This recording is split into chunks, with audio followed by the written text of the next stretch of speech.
힘들고 어렵게 사는 이웃들이 있습니다.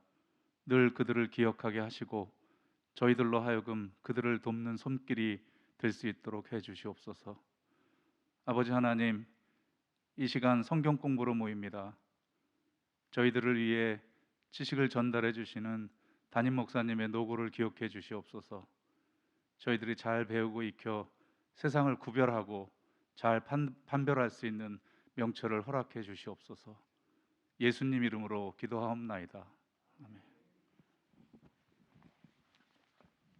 자, 감사합니다. 오늘은 교재 65쪽 트랄레스 교인들에게 보내는 서신입니다. 트랄레스. 자, 트랄레스가 어디냐? 에베소 남쪽 한 51km 지점에 있는 곳입니다. 그러니까 에베소, 트랄레스, 그다음 그 사이에 마그네시아 이렇게. 그러니까 터키의 이제 서쪽 부분이고요. 그러니까 그리스하고 터키 이렇게 마주 보는데 바다를 끼고 이쪽 해변가에 있는 도시들입니다. 오늘날은 이제 아이든이라는 터키의 도시고요. 다 지금 소아시아 지역이 터키예요. 그러니까 이제 신약 시대 또 고대 교회, 초대 교회 흔적을 찾아가려면 우리는 이제 터키를 가야 되겠죠. 성지순례가 이제 터키 쪽으로 가면 참 좋겠죠. 그런 날이 빨리 오면 좋겠습니다. 우리 또 신약 전공하신 또 우리 정덕희 교수님도 있고, 그러니까 저도 이제 교회에서 했으니까 같이 한번 가면 좋겠죠. 그리스, 터키, 예. 가파도기아도 가야 되겠죠. 우리 또 이문기 목사님 조직 신학하셨으니까 뭐 빨리 코로나 풀려가지고 한번 빨리 가면 좋겠죠. 우리 교회도 성지순례를 뭐 보고 있습니다만 뭐 기회가 올 겁니다. 자, 65쪽에 그 트랄레스 교인들에게 보내는 편지의 그 서두 인사를 보면 계속 이제 이분은 본인을 설명할 때 테오포로스라고 계속 설명을 하잖아요. 하나님을 모신 자, 하나님을 품은 자, 하나님 안에 있는 자, 하나님이 그 사람 안에 있는 사람, 다 테오포로스입니다. 그러니까 그리스도인이란 말을 이분은 이제 테오포로스라는 이름으로 그렇게 설명을 하고 있습니다. 이 테오포로스라고 하는 이그나티오스는 트랄레스 교회에 문안을 드립니다. 이렇게 이제 설명을 하면서 트랄레스 교회는 어떤 교회냐면 선택을 받았고 하나님 보시기 합당하고 예수님의 순환, 즉 고난으로 말미암아 평화를 누리는 교회입니다. 이렇게 교회를 설명을 하고 있고요. 그러면서 이분은 이제 하는 말이 그리스도가 우리의 희망입니다. 이렇게 말씀하면서 왜냐하면 우리도 예수님처럼 부활하기 때문일 것입니다. 이렇게 말하고 있습니다.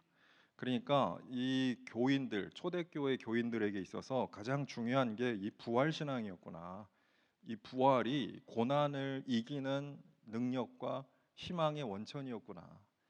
힘들고 어려운 삶의 현실을 이기는 힘이 바로 이 부활 신앙이었구나. 이런 거를 우리가 발견하게 됩니다. 1세기 기독교와 21세기 기독교를 비교하는 분들이 좀 많이 계세요. 그러니까 오늘날 21세기 기독교가 1세기, 2세기, 3세기 기독교보다 조금 이 신앙의 강도가 매우 약하고 복음의 본질에서 좀 많이 멀어졌다 이렇게 말씀하시면서 그런데 차이가 뭐냐? 1세기, 2세기, 3세기 기독교인들 그 다음에 21세기 기독교인들 차이가 뭐냐? 이 부활 신앙이 없다는 거예요. 오늘날 사는 그리스도인들에게 부활 신앙이 없다. 부활 신앙이 왜 없을까? 살기 너무 좋아졌어. 그러니까 하루라도 더 여기 살았으면 좋겠어. 죽음이 너무 큰 공포야. 그러니까 하루라도 더 살았으면 좋겠어.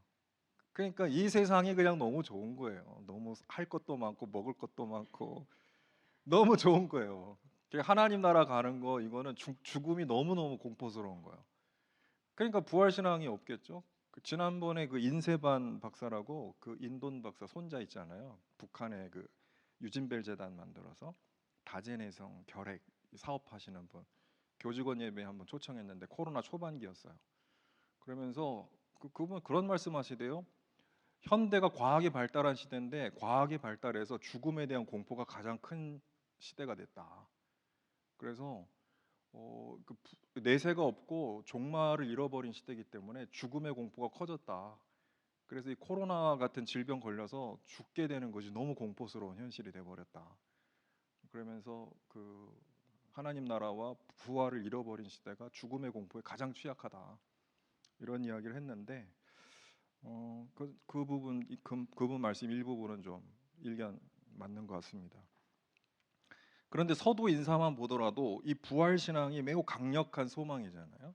그러니까 우리가 한번 그런 거는 생각해 봤으면 좋겠어요. 이분이 순교자이신데 순교의 길을 걸어갈 수 있었던 힘이 뭘까?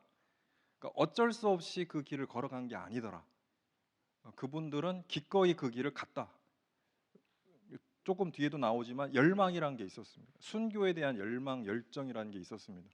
그럼 그 열망과 열정의 그 원동력은 뭘까? 무엇이 이분들로 하여금 순교를 열망하게 했을까? 그리고 고난 중에도 왜 그 길을 가게 했을까? 거기서 찾는 거는 하나님의 사랑, 은혜 뭐 이런 것도 다 답이겠지만 이 부활에 대한 소망, 이것이 그분들을 사로잡고 있었던 가장 강력한 원동력이었다라는 것을 우리가 발견할 수 있어요. 그러니까 순교로 인해서 죽고 끝나는 실패가 아니라 내가 순교를 하면 하나님을 만나게 될 것이고 하나님과 하나가 될 것이고 하나님을 뵙게 될 거다라는 열망이 있었기 때문에 순교의 길을 기쁘게 갔다라는 걸 우리가 알 수가 있습니다. 이 주제는 계속 나오니까 뒤에 나오면 또 한번 말씀을 드리겠습니다. 그래서 재밌는 표현이 있는데요. 이 신앙심이 가득 차서 바울이 했던 식으로 문안을 드립니다. 이렇게 얘기를 하거든요. 그러니까 이것만 보더라도 이 이그나티우스가 바울 서신을 잘 알고 있었다. 이거 우리가 알 수가 있죠. 그러니까 바울은 서신 보낼 때 항상 뭐라고 인사를 합니까? 그리스도의 은혜와 평화가 여러분과 함께 하시기를 바랍니다라고 늘 서두에 쓰거든요. 그러니까 바울 서신을 보면은 항상 첫 인사는요, 그리스도의 은혜와 평화가 함께 하시기를 빕니다. 이게 거의 상투어구예요. 그러니까 바울의 글의 일종의 시그니처예요. 그리스도의 은혜와 평화가 여러분과 함께 하시기를 빕니다. 이걸 바울이 늘 그렇게 편지 서두에 썼거든요. 그러니까 이그나티우스가 그 표현을 가지고 와서 여러분 축복하고 싶다. 바울의 말대로. 그러니까 바울 서신을 잘 알고 있었을 거다라는 걸 우리가 확인할 수 있는 대목입니다. 그러니까 지금 이때가 2세기 초반이니까 이미 2세기 초반에 바울 서신이 성경과 같이 읽혀지고 있었다. 이걸 우리가 확인할 수 있는 부분입니다. 자, 이제 두 번째 파트로 가면은 이 트랄레스 교회를 칭찬하고 있거든요. 자, 이 칭찬의 내용이 있는데 보시면 1장 1절에 밑에서 세 번째 줄, 그 교회가 주교 폴리비우스라는 분을 파송했어요. 그러니까 교회가 대표단을 파송한 겁니다. 이그나티우스에게. 그래서 교회 안부를 전하고 기도와 응원을 보내고, 그래서 그 교회의 힘을 가지고 하나님의 살아계심을 느끼며 지금 이 순교의 길을 걸어갔던 거거든요. 근데 여기 트랄레스 교회는 누굴 보냈냐면 이 주교 폴리비우스라는 분을 보냈고, 이 폴리비우스를 통해서 트랄레스 교회 교인들의 기도와 응원을 받은 거예요. 그러면서 서머나에 와서, 지금 서머나에서 글을 쓰고 있지 않습니까? 예수 그리스도 안에서 나는 지금 결박당해 있는데, 지금 포로로 지금 잡혀가고 있는데 나에게 큰 기쁨을 주었습니다. 그래서 얼마나 반가웠을까. 군대에서요, 면회 오면 무지하게 반갑더라고요. 그러니까 아버지 어머니 뭐 여자친구, 그때 아직 제가 결혼 안 했으니까, 그 군대에 오면은 굉장히 반갑잖아요. 응? 그러니까 그런 거지. 지금 딱 잡혀 있는데 이 교회, 이 주교를 통해서 교회를 딱 보니까 얼마나 큰 용기가 됐겠습니까? 지금 그 얘기를 하고 있는 거거든요. 그러면서 67페이지에 그 1장 2절에, 그러니까 이 트랄레스 교회가 어떤 교회냐? 하나님을 본받고 있는 교회다. 대단한 칭찬이에요. 하나님을 본받고 있는 교회. 여러분이, 내가 그런 소문을 들었는데 실상 여러분 교회를 내가 직접 이 주교를 통해 이야기를 듣고 보니 여러분들은 정말 하나님을 본받은 교회구나, 이렇게 생각하면서 하나님께 찬양 드렸다라는 거예요. 최고의 평가 아니겠습니까? 하나님을 본받는 교회. 그러니까 제가 아까 테오포로스라는 말을 늘 썼다 그랬잖아요, 이그나티우스가. 그러니까 자기 안에 누가 담겨 있다? 하나님이 담겨 있다라는 거예요. 그러니까 내 안에서 누가 나타난다? 하나님이 나타난다라는 거죠. 그러니까 나를 통해서 하나님이 드러나고 나를 통해서 하나님이 증거가 되는 거예요. 그러니까 사람들이 나를 볼 때 나를 통해 하나님을 보는 거예요. 그 교회가 그런 교회다. 트랄레스 교회가 하나님을 본받는 교회. 그러니까 그 교회를 보면은 그들을 통해서 하나님이 보여. 하나님 나라가 보인다. 그런 이야기죠. 그래서 그 교회를 칭찬에 마지 않았습니다. 그러니까 67페이지 그 2장 1절로 쭉 밑으로 보면은 늘상 했던 권면이 또 반복이 되는데 주교에게 순종하라라는 말로 권면을 좀 길게 하고 있습니다. 그런데 아까 이 교회 칭찬했다 그랬죠. 하나님을 본받는 교회라고. 그러면 그렇게 판단한 근거가 뭘까요? 그 판단한 근거가 바로 2장 이하에 그 교회가 사랑 안에서 일치하고 있는 교회라는 거예요. 그러니까 어떤 교회가 하나님을 본받는 교회냐? 사랑 안에서 하나로 뭉쳐 있는 교회. 그래서 그 교회 사랑이 막 넘쳐나. 그 왜 사랑하는가? 인간적인 사랑이 아니에요. 이게 무슨 친목 집단이 아니에요. 뭐 동호회가 아니에요. 그냥 마음 맞는 사람들이 있어서 서로 좋아하고 친하게 지내는 게 아니에요. 아, 저 사람하고 밥을 먹으니까 참 좋다. 아, 저 사람하고 오래 이야기하니까 참 좋다. 커피 마시면 참 재밌겠다. 같이 놀러 가면 참 좋겠다. 이런 친교를 해서 좋은 게 아니에요.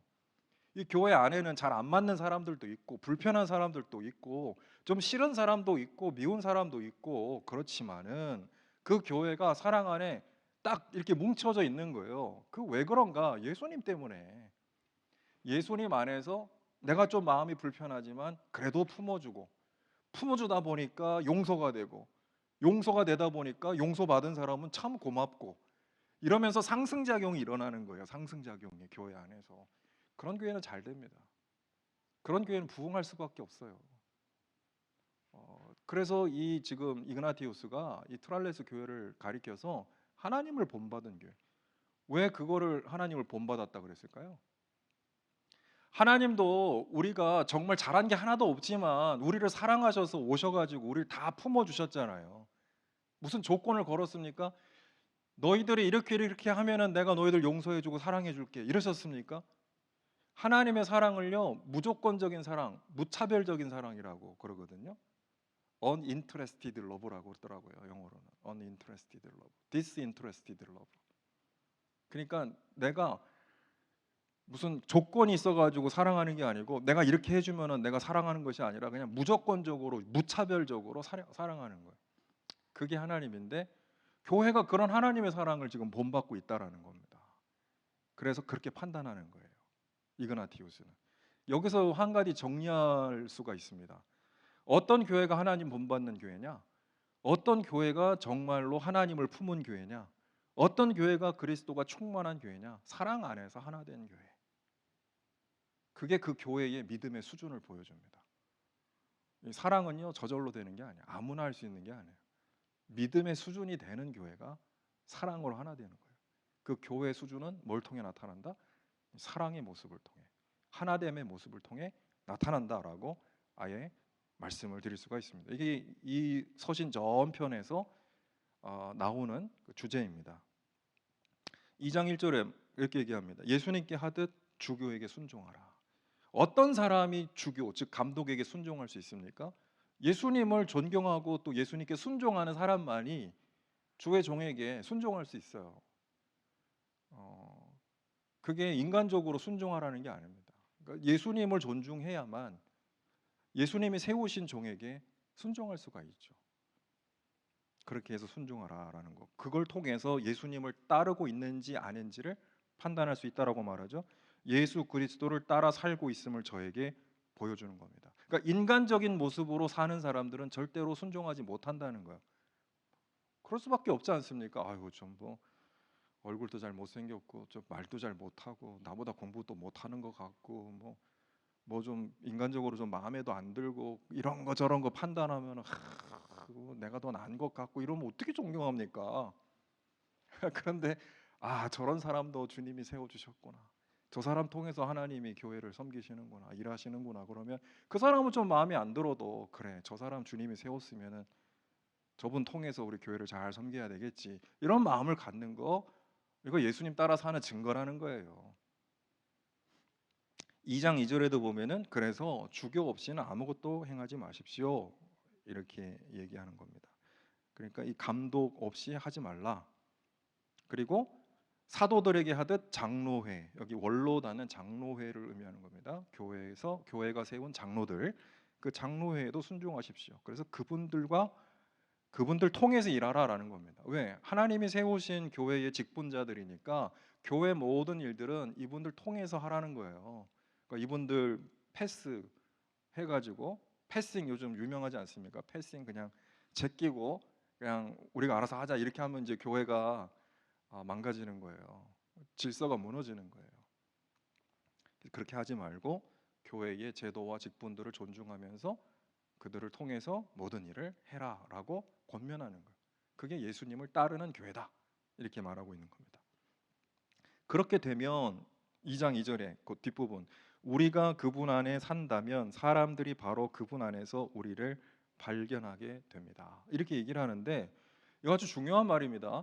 교회가 사랑 안에 하나가 되면 하나님을 따라 사는 것이 되고, 하나님 안에 살아가게 되면 사람들이 우리 안에서 하나님을 보게 된다. 사람들이 우리를 통해서 하나님 나라를 보게 된다.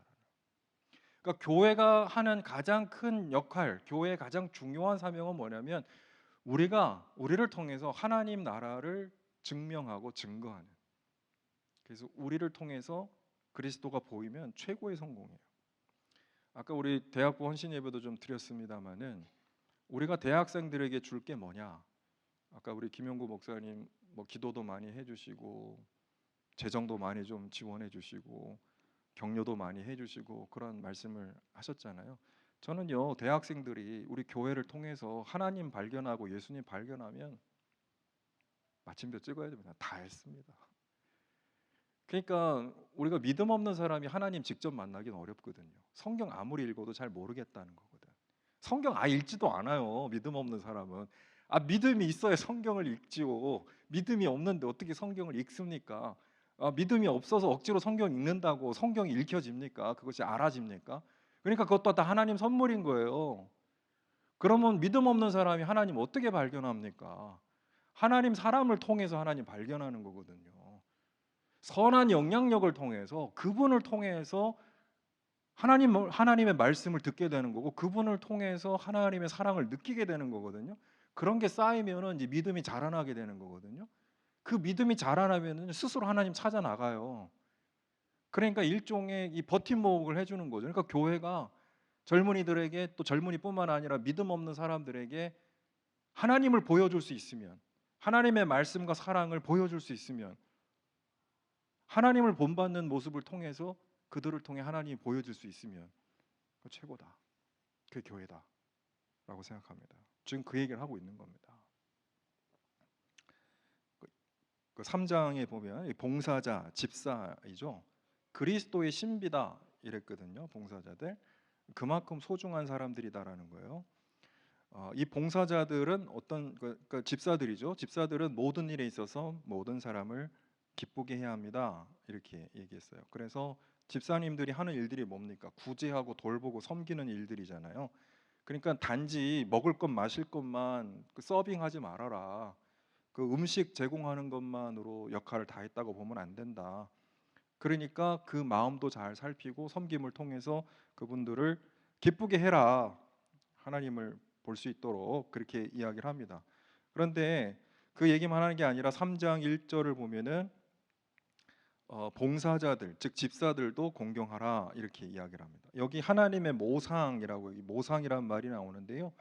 이 모상이라는 말이 뭐냐면은요, 그 모범, 모델 이거죠. 그러니까 하나님의 모델, 하나님의 형상, 하나님의 모델인 감독에게 하듯이, 그러니까 집사들에게도 교회가 공경을 해야 한다.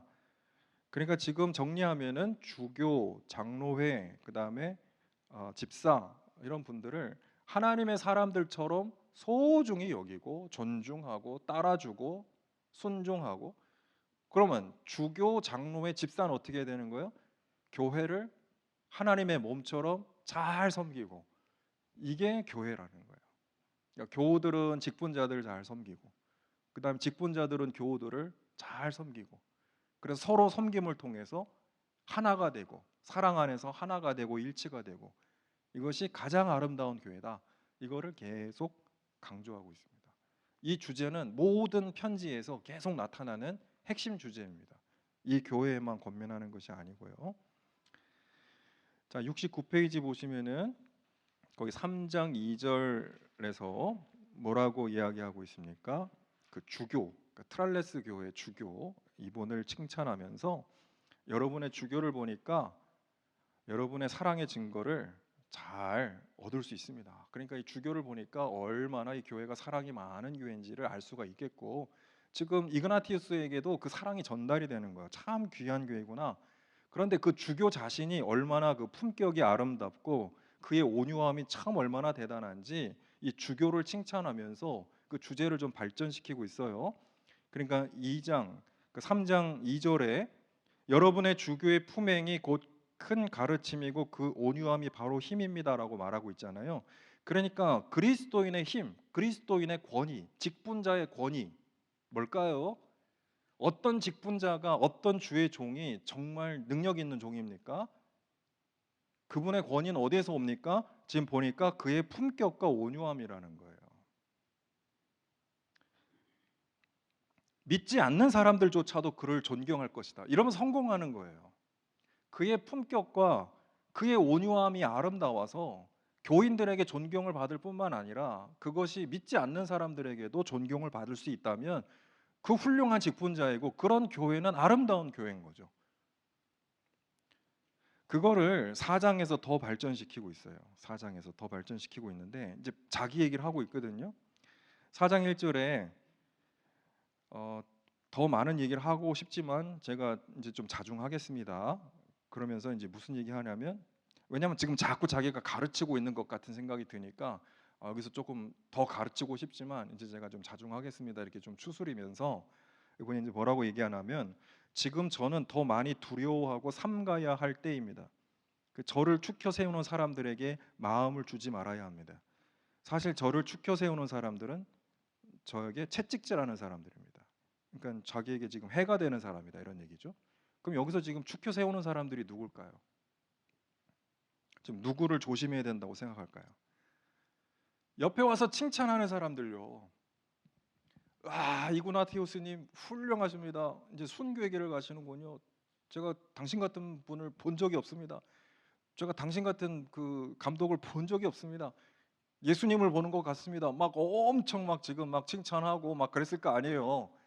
그런 사람들을 내가 지금 경계해야 된다. 지금 그 피해야 한다. 이런 와서 존경하는 말, 칭찬하는 말 이런 말을 하는 사람들을 지금 멀리해야 된다. 왜? 나는 지금 두려워하고 삼가해야 할 때다라고 지금 자기 자신을 지금 그렇게 조심시키고 있는 거예요. 얼마나 훌륭하신 분입니까? 그러니까 이게 이제 품격이라는 거예요. 그 지도자의 품격이라는 거예요. 어떤 지도자가 멋있냐? 막 자기 스스로 자랑하는 사람들, 좀 수준 낮은 사람들이죠.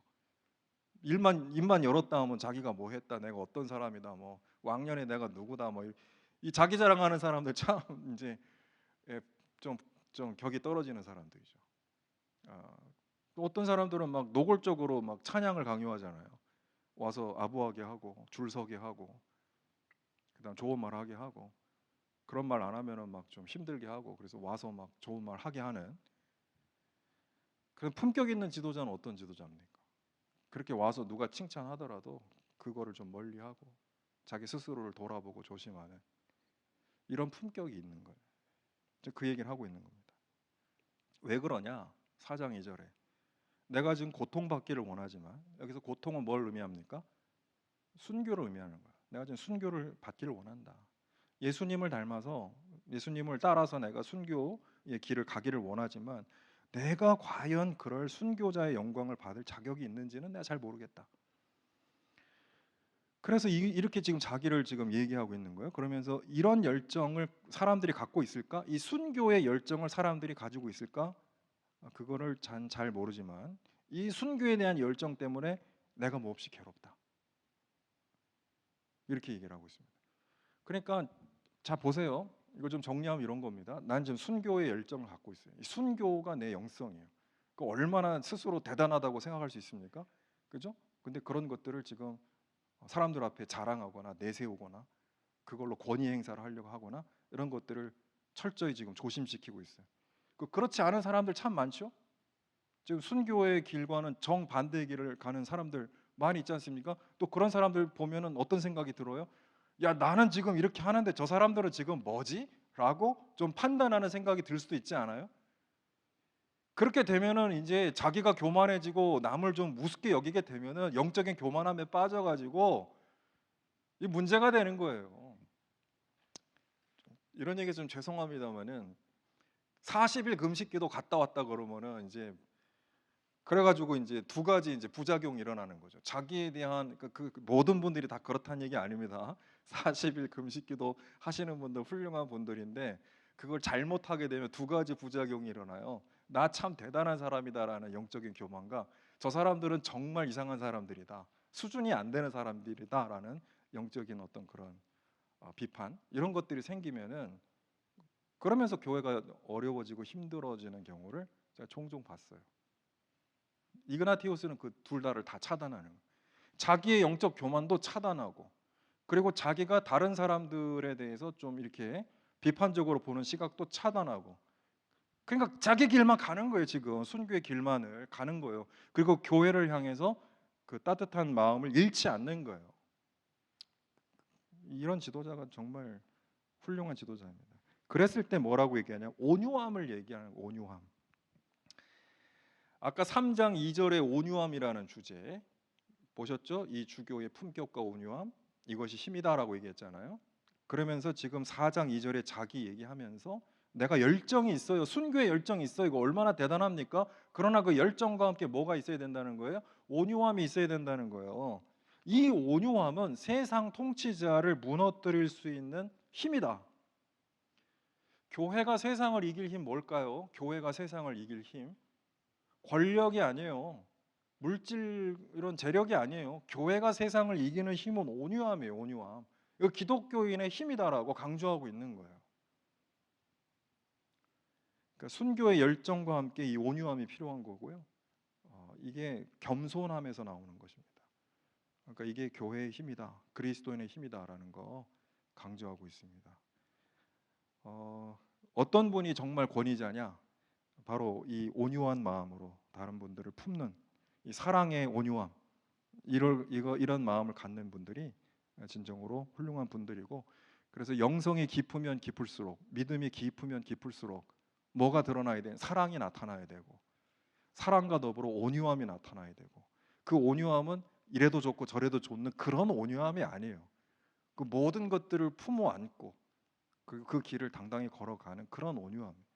이그나티우스가 바로 그런 모습을 보여주고 있습니다.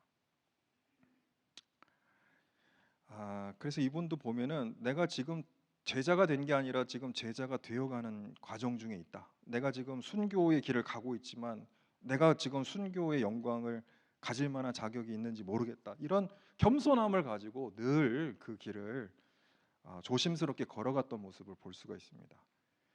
자, 71페이지 보시면 여기서 영적인 것에 대한 또 이야기를 하려고 하는데, 그러니까 지금까지 뭐예요? 온유한 얘기, 또 겸손한 얘기 하다가 내가 지금 뭘 몰라서 그러는 게 아닙니다. 그러면서 내가 영적인 비밀을 알려줄까요? 막 나도 그런 거 압니다. 이런 얘기 갑자기 꺼내요.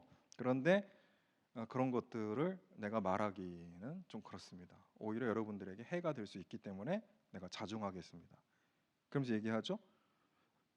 이 얘기 왜 꺼낼까요? 이 뒷부분이요. 6장 1절 이하의 이 거짓 교사들, 영지주의자들, 그분들이 이 영지주의자들이 자기들은 무슨 영적인 비밀을 가졌다고 사람들을 현혹시키는데 나라고 그런 지식이 없겠습니까?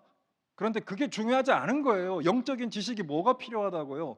그거 있다고 좋은 게 아닙니다. 더 중요한 게 이 사랑의 힘입니다. 그래서 내가 영적인 지식을 말할 수 있지만 그것이 오히려 교회를 교만하게 하고 사람들을 영적인 위선에 빠뜨릴 수 있기 때문에 내가 그거를 절제하고 온유함에 대해서 사랑에 대해서만 얘기하고 있는 겁니다라는 논조예요. 그렇다고 내가 지금 영적인 비밀을 모르는 게 아닙니다. 그래서 5장 1절에 그 말을 꺼내고 있는 거죠. 5장 2절 보세요. 제가 지금 사슬에 묶여 있다고 해서 포로의 신세가 됐다고 해서 내가 천상의 것들을 또 천사들의 품계와 천사장들의 모임과 같은 것들, 영적인 비밀이죠. 보이는 것과 보이지 않는 것들, 이런 거 내가 모르는 게 아닙니다. 내가 다 알아듣고 있습니다. 내가 다 알고 있습니다. 그러나 그런 거 알았다고 해서 뭐 천사들의 비밀을 다 알고 뭐 천사들의 품계를 다 알고 막 오르락 내리락 막 천상계를 왔다 갔다 한다고 해서 제자가 됐다고 말할 수 없어요. 지금 이분 아주 명확하죠. 그 영적인 비밀과 지식을 알았다고 해서 영적인 체험을 했다고 해서 그렇다고 내가 예수님 제자 됐다고 말할 수 없는 거예요. 라고 딱 선언하죠. 그러면 뭐가 중요한데요? 갑자기 영화가 대사가 생각나네. 무엇이 중요한디? 예? 뭐가 중요합니까? 하나님 막 보고 오는 게 중요한 거예요? 막 입신에 빠져가지고 막 갔다 오는 게 중요한 거예요? 막 방언을 말하고 막 사람 병 고치고 막 예언하고 여러분들 그런 지도자 나타나면 혹하죠. 막 그죠? 막 따라가서 막 머리 내밀고 싶잖아요. 우리 대학교 교인들은 그런 분들 없겠죠. 예? 그런 지도자들이 난 권위 있는 사람이다, 영적인 권위자다 막 그러는 사람들이 많이 있으니까 사실은 그거 중요한 거 아니다. 그럼 뭐가 중요하죠? 우리 안에 하나님이 계시는 게 중요한 거예요. 그거 보고 오는 거 아무 소용 없다 이겁니다. 천사들이 막 나를 호위하고 막 그래서 막 대단한 능력을 행사하고 막 사람들 막 일으키고 막 죽었던 사람 살려내고 병 고치고 이런 거 그거 아무짝에 소용이 없다는 거예요. 물론 하나님이 하시면 또 하는 일이지만 정말 중요한 건 내 안에 하나님이 계셔야 되는 거예요. 그래서 영적인 비밀보다 더 중요한 게 뭐냐? 하나님과 하나 되는 거. 내 안에 하나님을 모시고 살아가는 거. 주님과 동행하며 살아가는 거. 이게 더 높은 차원의 영성이다라고 이야기해요. 영성을 재정의하는 거죠. 영성이 뭡니까? 내가 하나님과 대화하는 거 굉장한 영성인 것 같아요. 그러나 그보다 더 중요한 영성은 내가 주님과 동행하며 사는 삶이다. 자, 그러면서 이제 거짓 교사를 조심하라. 여기서 말하는 거짓 교사들은 이단인데요. 그 마그네시아 교회 교인들에게 경계한 이단들은 유대주의 이단인데 지금 트랄레스 교회 교인들에게 경계한 이단은 영지주의 이단입니다. 이 영지주의 이단은 소위 이제 영적인 지식을 가졌다라고 자랑하면서 육적인 삶을 배격하면서 그걸 막 굉장히 낮은 단계의 삶이라고 비하하면서 영적인 삶을 사는 그런 사람들의 무리들입니다. 그런 영지주의자들을 경계하는 거죠. 그러면서 6장 1절에 그리스도인의 양식만 먹고 이상한 풀, 그러니까 독초를 먹지 말라 이겁니다. 독초. 여기 6장 2절에도 그런 말하죠. 달콤한 포도주에 독약을 섞어주는 사람들 조심하라는 거예요. 예수님처럼 위장해서 나타나서 자기와 예수님을 뒤섞어 놓는 사람들. 예수님을 섬겨야 되는데 자기를 섬기게 하는 거. 하나님 나라를 추구하게 해야 되는데 자신들의 이익을 추구하게 하는 이 전형적인 이단 아닙니까? 이런 사람들 조심하라는 거죠. 그리스도인의 양식 이게 뭐죠? 하나님의 말씀이죠. 그거면 족하다. 복음이면 족하다. 뭐가 더 필요합니까? 예수님이면 족하지. 여러분 뭐가 더 필요해요? 그런데 그 또 다른 것들을 추구하는 욕심이 있기 때문에 뭔가 부족한 것 같고 계속 그런 걸 추구하다 보니까 이상한 것들을 만나게 되고 그러니까 자꾸 이상한 경험을 추구하게 되고 그러니까 신앙이 자꾸 일탈하게 되는 거예요. 그 신앙의 목적이 하나님과 예수님이 아니기 때문에 그래요. 자기의 욕망과 욕구나 어떤 신비한 체험이나 이런 다른 것이기 때문에 자꾸 그런 것들을 충족하기 위해서 이 그리스도인의 양식, 즉 말씀을 떠나서 자꾸 이상한 거, 자극적인 거, 대단하게 보이는 거 이런 것들을 쫓아다니게 되는 거예요. 이게 일종의 종교성인 거죠. 그거 조심하라라는 거고요. 그래서 7장 1절을 보면 그래서 방법이 뭡니까? 하나님, 예수 그리스도, 그 다음에 감독, 그리고 사도들 이 말씀에서 떠나지 말아라. 그러니까 예수 그리스도 그리고 그의 제자인 사도 그리고 그들이 세운 제자인 감독 이거를 소위 우리가 뭐라 그러냐면 사도 전승이라고 부르거든요. 사도 전승. 그러니까 예수님이 당신의 말씀을 사도들에게 맡겼고 그 사도들이 예수님의 말씀을 자신들의 제자인 감독에게 맡겼고 그래서 이 감독을 통해서 예수님의 말씀이 지금 계승되고 있는 거잖아요. 그 교회 안에 머물러 있으라는 거예요. 예수님과 사도의 전승이 결국 뭡니까? 그게 신약 성경이잖아요. 그러니까 신약 성경은 예수님의 말씀이고 예수님의 말씀을 보존한 사도들의 교훈이잖아요. 그게 신약 성경이잖아요. 그 교회 안에 있으라는 거예요. 감독 안에서. 그래서 7장 2절에도 똑같은 말 하는 겁니다. 제단 안에 머물라. 즉 교회 안에 있으라.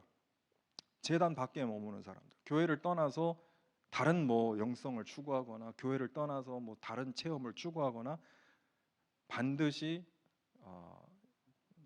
일탈하게 된다라는 이야기입니다. 그래서 교회 안에 있을 것을 이야기하고 있습니다.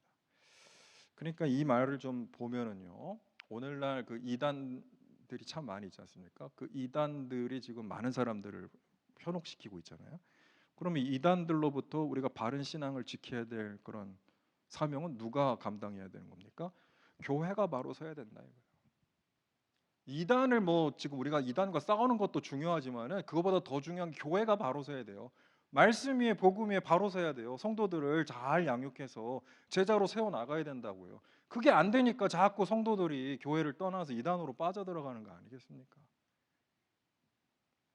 그래서 저는 이단들이 횡행하는 이런 현상들을 볼 때마다 언제 여러분 이단들이 증폭되는지 아세요? 그 교회사 2000년의 역사를 보면 이단이 증폭한 때 언제 이단들이 막 출몰하고 막 성장하고 이단들이 막 증폭되고 교회가 가장 타락한 때가 이단이 가장 들끓는 때예요. 역사로 보건대.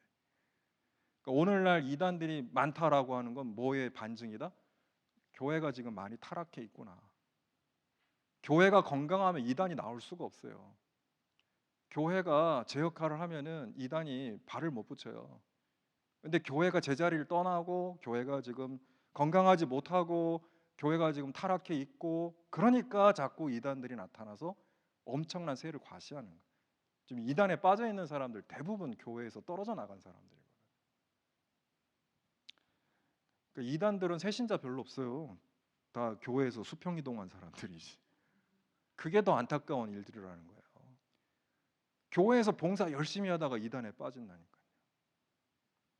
어느 장로님, 어느 권사님 이단에 신천지에 빠져가지고 목회자한테 편지 보낸다는 거 아니에요. 제가 뭐 몇십 년 동안 당신의 설교를 들어왔으나 당신의 설교에선 진리를 발견하지 못했고 지금 여기 와 보니 생명의 말씀을 선포하고 있으니 속히 당신도 와서 이 복음의 말씀을 들어주시기를 바랍니다. 그리고 교인들 잘못된 길로 인도하지 말고 속히 이 진리의 말씀을 선포하기 바랍니다. 이렇게 편지 보낸다는 거 아니에요. 교회에서 중직자였던 분들이. 그러니까 뭐 진짜 뒷목 잡고 쓰러져야 되는 상황이죠.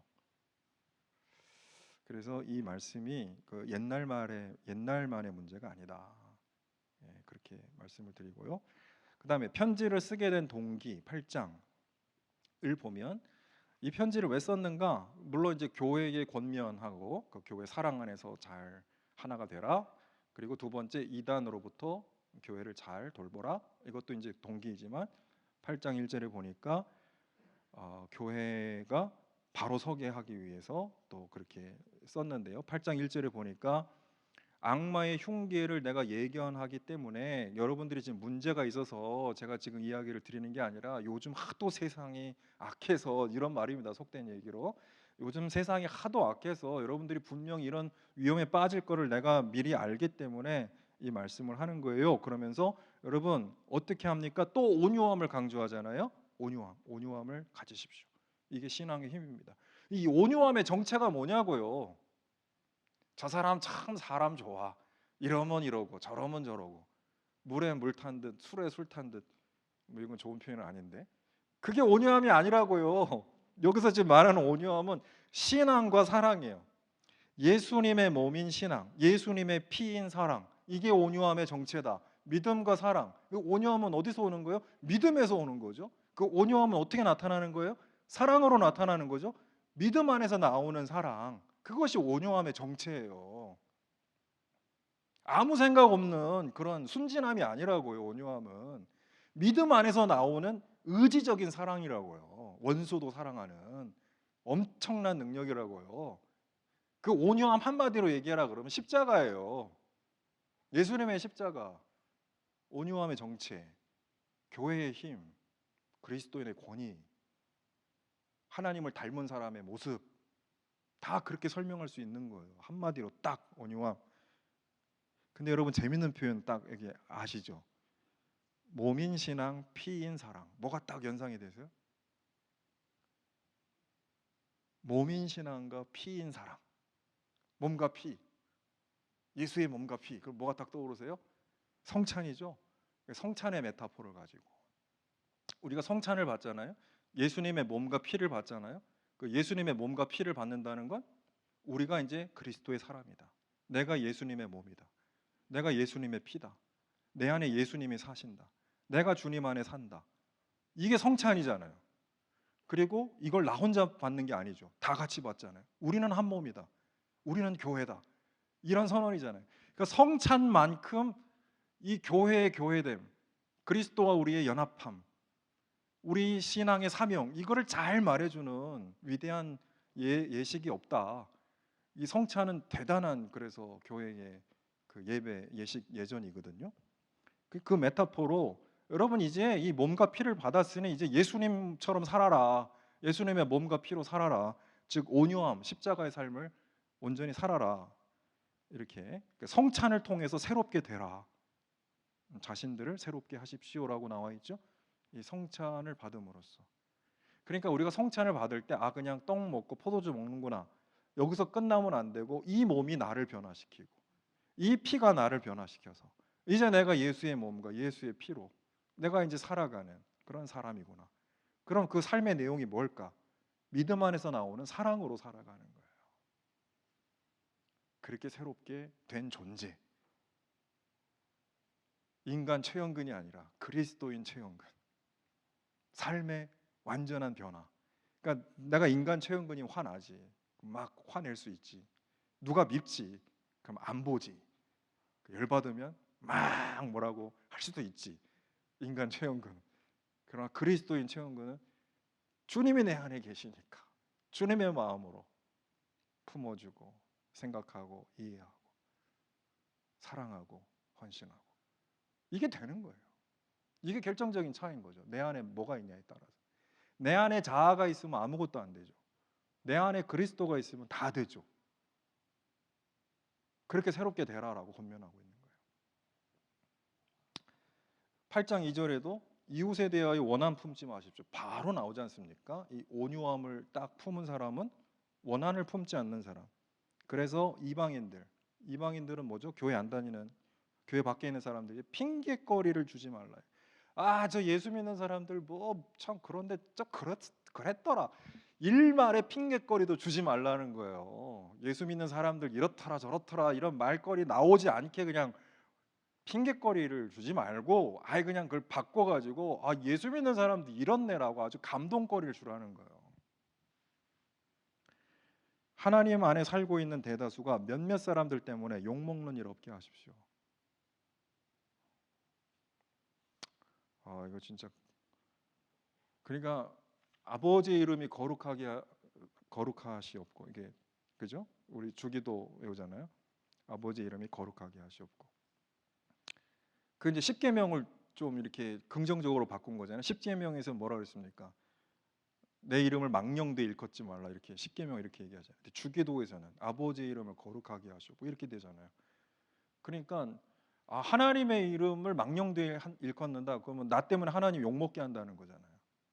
그러니까 구약의 십계명은 약간 그런 그 네거티브한 그런 설명이라면 신약의 예수님의 주기도는 나로 인해서 하나님의 이름 영광받게 하라는 얘기죠. 이 포지티브한 그런 접근이죠. 그러니까 지금 이그나티우스 바로 그런 말이에요. 우리가 하나님의 이름에 먹칠하면 안 되지. 우리를 통해 하나님을 드러내 보여야 하는데 나 때문에 하나님 영광 가리워지고 하나님의 이름이 그 욕을 먹는다면 그건 하나님께서 기뻐하시는 일이 아니지. 그러니까 그리스도인답게 살라 이렇게 지금 말씀하고 있는 겁니다. 넘어가시고요. 9장에 그 영지주의자들, 그 아까 이단들, 이 이단들은 뭐냐면 영지주의자, 영적인 것만 중요하게 여기고 육적인 것들은 무시하는 사람들이라서 예수님이 사람으로 오지 않았다, 예수님이 십자가에 진짜 달려 죽으신 것이 아니다, 뭐 이런 거, 몸의 부활 없다, 이렇게 그 육적인 것들을 다 배관시하는 사람들이에요. 그런 사람들 앞에 여러분 현혹되지 말라. 그러니까 그리스도인들은 육적인 게 중요한 사람들이에요. 그러니까 우리가 결혼하는 게 참 중요한 거예요. 왜 결혼이 이거 육적인 행동이라고 그 영지주의자들은 매우 그 배관시 여겼거든. 지금 결혼할 때냐 막 이렇게 막 결혼을 되게 배관시 여겼는데, 결혼이 매우 중요한 성례예요. 하나님의 일이라고요. 결혼이 그 일을 통해서 하나님 나라 이루어 가는 것이기 때문에, 그래 그리스도인들은 전혀 육적인 것들을 그 배관시하거나 그걸 그렇게 보는 분들이 아닙니다. 우리는. 그러면서 이제 9장 1절에 뭐 얘기하냐면 다윗의 후손이고 마리아에게서 참으로 태어나시고 참으로 먹고 마셨고 이게 육신의 삶을 사셨다는 거죠. 본디오 빌라도에게 고난 받고 또 모든 것 앞에서 십자가에 못 박히고 돌아가시고, 그리고 하나님이 일으키시고 죽은 자 가운데서 다시 일으켜지셨다. 그 우리도 몸의 부활을 할 거다. 지금 이게 우리 사도신경에 들어가 있는 핵심적인 그 신앙 고백이잖아요. 그러니까 이게 이미 고대 교회에 만들어져 있었고 이게 공유되고 있었다라는 사실을 우리가 확인하게 됩니다. 그러면 자연히 이런 신앙 고백은 누구 때문에 들어간 거다? 바로 영지주의자들 때문에 신앙 고백으로 들어간 거다라는 사실을 확인하게 되는 겁니다. 거기 10장에도 무신론자들, 이 무신론자들은 하나님을 믿지 않는 사람들이죠. 자, 이 사람들은 예수님이 고난당하는 거는 그냥 가현, 거짓되게 보였을 뿐이다. 진짜로 고난당하신 것이 아니다. 예수님이 그렇게 하나님이시라면 그렇게 십자가에 달려 죽으실 리가 없다. 어떻게 신이 죽냐? 어떻게 신이 인간이 되냐? 이런 것들을 믿지 않는 사람들인데 이렇게 얘기합니다. 만약에 예수님이 돌아가시지 않았다면 내가 지금 왜 쇠사슬에 묶여서 내가 왜 지금 순교의 길을 가고 있습니까? 예수님이 지금 십자가에 돌아가셨기 때문에 내가 그 예수님을 본받기 위해서 지금 내가 쇠사슬에 묶여서 맹수와 싸우려고 내가 지금 가고 있는 거 아닙니까? 라고 이야기하고 있어요. 왜 제가 사슬에 묶여 있습니까? 내가 왜 맹수와 싸울 수 있기를 기도하겠습니까? 그러니까 이 순교의 모든 그 동기, 순교의 모든 그런 원천이 어디냐? 예수 그리스도의 십자가다 이거예요. 그 십자가의 죽음, 그것이 이분이 예수님을 따라가기 위해서 걷고 있는 길이라는 겁니다. 만약에 내가 예수님께서 부활하신 것, 또 십자가에 달려 죽으신 것이 거짓말이라면 내가 이렇게 쇠사슬에 묶여서 순교의 길을 가는 것만큼 어리석은 일이 없다. 헛되게 죽는 것이고 거짓말하는 거다. 그런데 그런 일은 없다라는 거죠. 이 똑같은 얘기 우리 사도 바울도 고린도전서 15장에 똑같이 얘기하죠. 부활이 없다면 우리가 제일 불쌍한 사람이다. 예수 그리스도의 부활이 없다면 우리가 전하는 게 다 거짓말이다. 그러나 예수 그리스도의 부활이 참되기 때문에 우리가 가장 영광된 사람이다. 강조하고 있잖아요. 그러니까 초대교회는, 고대교회는 예수 그리스도의 십자가의 죽음의 생생함, 현실성, 그리고 그것에 동참하려고 하는 열정, 아까 열정이라고 표현했죠. 그리고 그 열정의 원동력은 부활신앙, 이것이 생생했기 때문에 그들을 위대한 그리스도인으로 만들었구나라는 결론을 우리가 얻게 된다는 거예요. 십자가와 부활이 생생했기 때문에 그 십자가와 부활을 통해서 예수님과 연합했던 삶을 살아갈 수 있었다라는 거예요. 그게 지금 희미해지면 희미해질수록 우리는 그리스도인답게 살 수 없게 된다는 거예요. 예수님의 십자가의 죽음이 나에게서 멀고 예수님의 부활이 나에게서 거리가 멀고, 그러면 자꾸 우리는 세상 속에서 세상의 인정과 세상의 영광과 세상의 어떤 성취를 추구하는 삶을 살 수밖에 없잖아요. 그 차이라는 거죠. 77페이지 그 11장의 2절을 보면은, 자 이거 아주 제가 동글매표 많이 적어놨는데 동글매표 자 여기 한번 읽어보십시오. 그리스도께서는 십자가의 고난으로 당신 지체들인 여러분을 부릅니다. 그러니까 예수님이 십자가 고난으로 예수님의 지체, 예수님의 몸인 여러분들을 부르고 있습니다. 그러니까 예수님이 우리를 어디로 부르고 있다고요? 십자가의 고난으로 우리를 부르고 있대요. 그러니까 예수님이 십자가로 우리를 초청하고 있대요. 그 초청 받으시겠습니까? 예수님이 우리가 예수님 몸인데 예수님이 우리를 십자가의 고난으로 초청하고 있대요. 벌써 이 말 자체가 부담되잖아요. 아, 참 부담스러운 초청이잖아요. 받고 싶지 않잖아요. 자, 그런데요, 그 밑에 줄 보면은 지체들 없이 머리만 따로 태어날 수는 없습니다. 그러니까 예수님이 머리잖아요. 근데 몸이 없다면 머리 갖고 뭘 하겠냐? 우리가 예수님 몸이다. 이 얘기예요. 예수님의 십자가는 그분으로 끝난 게 아니라 이제 우리의 것이다라는 거예요. 굉장한 얘기를 한 겁니다. 그러면서 그 다음 줄. 그래서 그걸 통해서 하나님과 결합하게 하신다. 그러니까 이 초청의 목적은 하나님과의 결합이다 이거예요. 그 결합은 누구를 통해 가능하냐? 예수님 자신을 통해 가능하다. 자, 이걸 제가 이제 문구로 정리를 좀 해봤어요. 자, 이그나티우스가 이렇게 말했습니다. 그리스도는 우리에게 십자가를 주시고 십자가는 우리에게 그리스도를 주신다. 그리스도는 우리에게 십자가를 주시고 십자가는 우리를 그리스도와 연합하게 한다. 이렇게 바꿔도 됩니다. 그리스도는 우리에게 십자가를 주셨어요. 그런데 그 십자가는 우리에게 예수님을 주신다. 그 십자가는 우리를 예수님과 연합하게 한다. 우리를 예수의 사람이 되게 한다. 그러니까 결론적으로 십자가가 없다면 우리는 온전히 그리스도와 연합하지 못한다. 십자가가 없다면 우리는 온전한 그리스도의 사람이 될 수 없다. 우리는 얼만큼 그리스도인 될 수 있냐? 그 십자가의 삶에 우리가 들어간 만큼, 그 십자가의 초청을 받은 것만큼 우리가 예수님의 사람이 될 수 있다. 이게 초대교회 이그나티우스의 영성이라는 거예요. 십자가의 영성, 십자가의 신앙.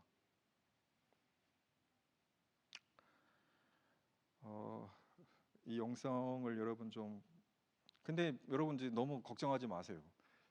그 십자가의 크기가 다 다릅니다. 예. 그러니까 여러분이 지금 초청을 받은 그 십자가가 무지막지하게 큰 십자가가 아니에요. 다 예수님이 보고선 주세요. 그렇게 저는 믿습니다. 그러니까 내가 못 받을 십자가를 예수님이 주면서 이거 안 받으면 넌 가짜야 이렇게 말하실 분이 아니라는 거예요. 그러니까 좀 그러면 여러분에게 제가 위로를 좀 드리겠습니다. 그러니까 십자가를 예수님으로 바꾸세요. 예수님은 여러분을 예수님께로 초청합니다. 그래서 그 예수님은 여러분에게 하나님과 연합하게 하세요. 그럼 좀 위로가 되십니까? 그러니까 십자가가 우리에겐 너무 이제 먼 현실이 됐어요. 초대교회는 너무 가까웠고 그 열망의 대상이었고 신앙의 열망의 대상이었다고 십자가가. 왜냐하면 그 십자가가 예수님이기 때문에. 여러분 어디에서 예수님 찾으세요? 여러분 신앙의 열망의 대상이 뭡니까? 뭘 열망하세요? 예배 때 기도 때 뭘 열망하세요? 우리가 곰곰이 생각해 보면 그 열망 안에 예수님이 없을 때가 참 많아요. 그 열망의 내용을 보면 예수님하고 관계가 없거나 관계가 있더라도 예수님은 주변부에 있거나 그 열망의 대부분은 나인 경우가 참 많아요. 그렇게 해서 열망하는 신앙의 모습을 통해서 우리는 어떤 그리스도인이 될까? 그런 열망을 통해서 우리는 어떤 교회가 될까를 생각해 보면 너무 자연스러운 결과예요. 지금 우리의 모습은 너무나 자연스러운 결과예요. 우리 열망의 대상이 바뀌면 그리스도인 됨이 바뀌고 교회 됨이 바뀔 수 있어요. 이건 진리인 것 같아요. 그래서 엄청난 지금 말씀을 하신 건데 이그나티우스가. 근데 이거를 루터도 똑같이 얘기를 해요. 루터도 십자가 신학에서 똑같은 얘기를 해요. 교회가 십자가를 잃어버렸다. 복음을 그러니까 십자가를 잃어버리니까 복음을 잃어버렸다. 그럼 십자가의 자리가 뭐가 들어가 있느냐? 영광의 면류관이 들어가 있다. 영광의 면류관이 들어가니까 교회가 타락하더라. 그러니까 십자가를 회복해야 된다. 이게 루터 종교교육의 핵심이에요. 십자가를 회복해야 복음이 회복되는 거죠. 자, 이 말씀을 한번 곱씹어 보십시오. 네. 자, 결말 작별 인사. 자, 서머나에서 저와 함께 있는 하나님의 교회들. 이 말이 그냥 따뜻한 말이에요. 지금 교회가 지금 서머나에서 만나고 있어요. 이그나티우스 안에서 만나고 있어요. 에베소 교회, 지금 트랄레스 교회, 마그네시아 교회, 그리고 그에게 보낸 이 교회들, 로마 교회도 이제 만나게 되고, 이 교회들이 서로 연합되어 있어요. 그러니까 따로 놀지 않았다. 그리고 이 교회들이 이 순교의 길을 걷는 이 이그나티우스에게 모든 면에서 생기를 불어넣었다. 야, 진짜 이런 교회 훌륭한 교회다. 하나님의 일을 하는 사람들에게 생기를 불어넣는 교회, 하나님의 사람들에게 생기를 불어넣는 교회, 하나님의 일을 위해서 헌신하는 그런 열정을 마구마구 불어넣는 교회. 아름다운 교회구나. 그러니까 우리 교회가 우리 대학생들, 청년들, 혹은 선교사님들, 혹은 교회 일꾼들과 봉사자들에게 이 생기를 불어넣는 교회가 됐으면 좋겠어요. 아, 내 뒤에 대학교회가 있다. 그래서 내가 이 교회 믿고 한번 열심히 헌신해 봐야지. 힘들 때 그래, 난 힘들어도 뒤에서 대학교회가 있다. 그래서 열심히 사역해야지. 이렇게 누군가에게 생기를 불어넣는 교회가 진짜 선교적인 교회다. 우리가 그런 교회가 됐으면 참 좋겠습니다.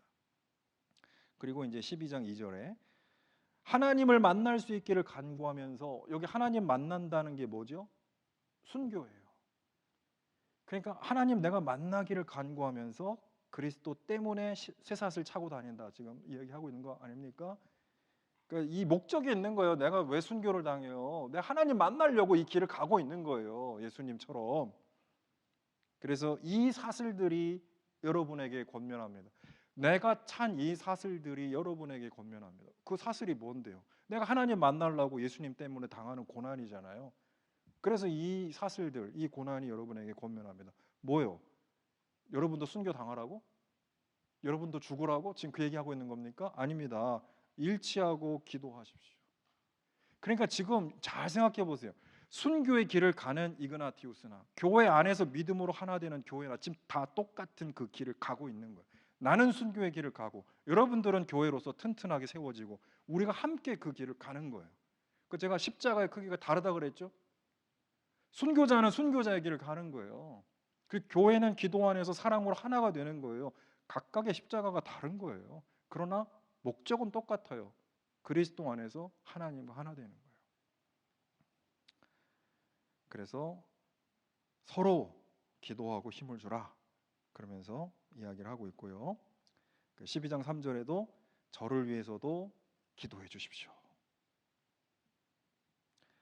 제가 여러분을 불리하게 되는 증언이 되지 않게 여러분 사랑으로 제가 한 말 좀 거리끼는 말이 있어도 사랑으로 잘 제 말을 좀 이해해 주시기 바라고, 그리고 저가 불쌍한 사람인데 저를 위해서 기도해 주십시오.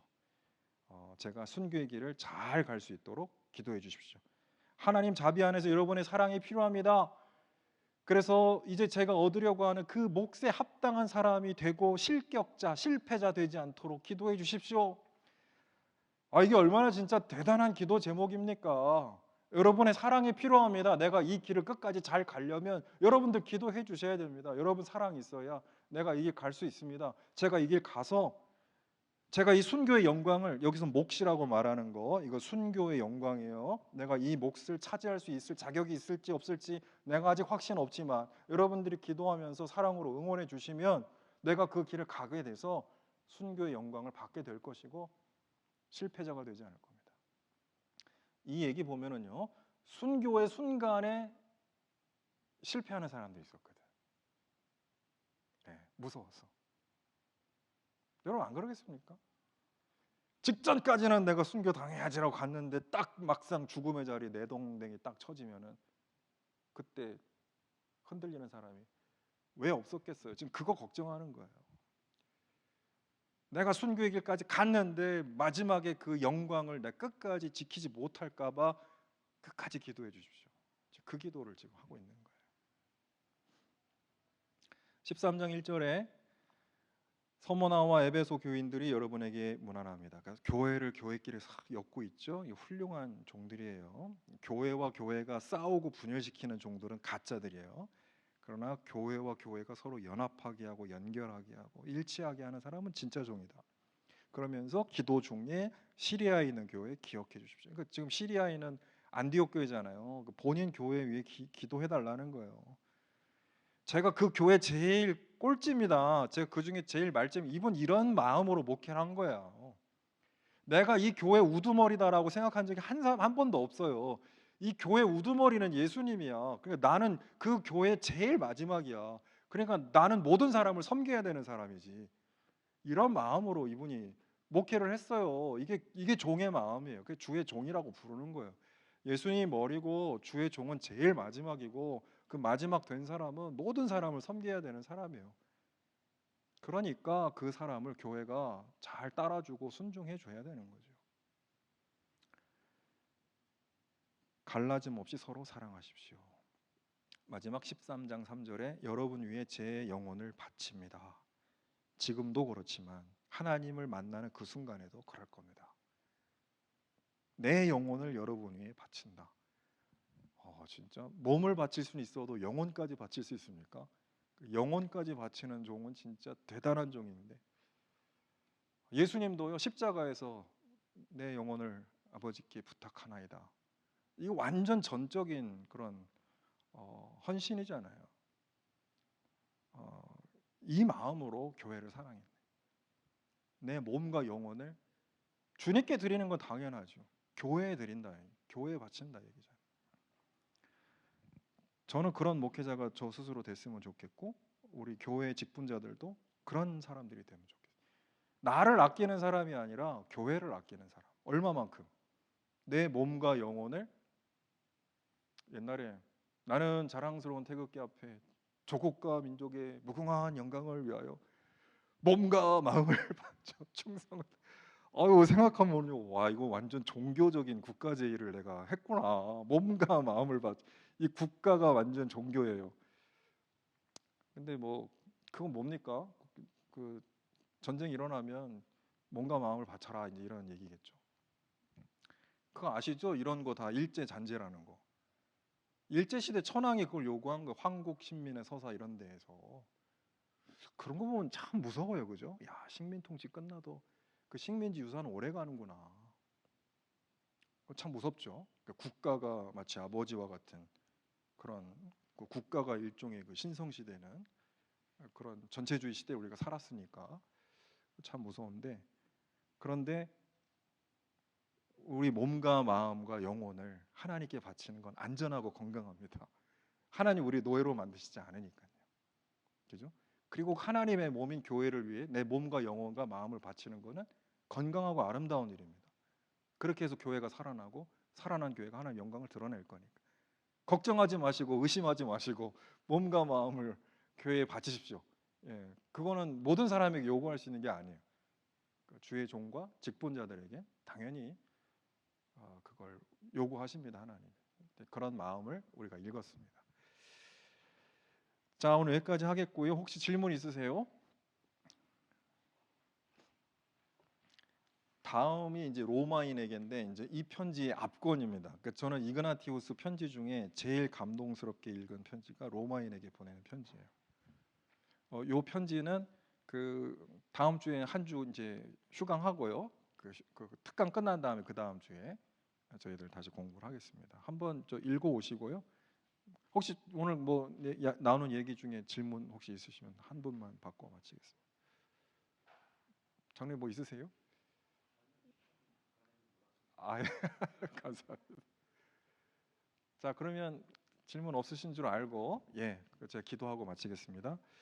하나님 감사합니다. 우리 이그나티우스 이 감독의 아름다운 신앙의 고백을 들었습니다. 얼마나 주님을 사랑했는지, 얼마나 교회를 사랑했는지 구구절절 그가 남긴 서신의 글들을 통해 배웁니다. 하나님, 이 교회를 섬기는 사람으로 이 마음을 받을 때 참으로 부끄럽습니다. 하나님, 우리도 이그나티우스처럼 주님을 사랑하고 교회를 사랑하고 그렇게 해서 하나님의 이 맡기신 귀한 사명을 잘 감당하는 귀한 주의 사람들 다 될 수 있도록 주님 축복하여 주옵소서. 감사드리며 예수님의 이름으로 기도합니다. 아멘. 고맙습니다.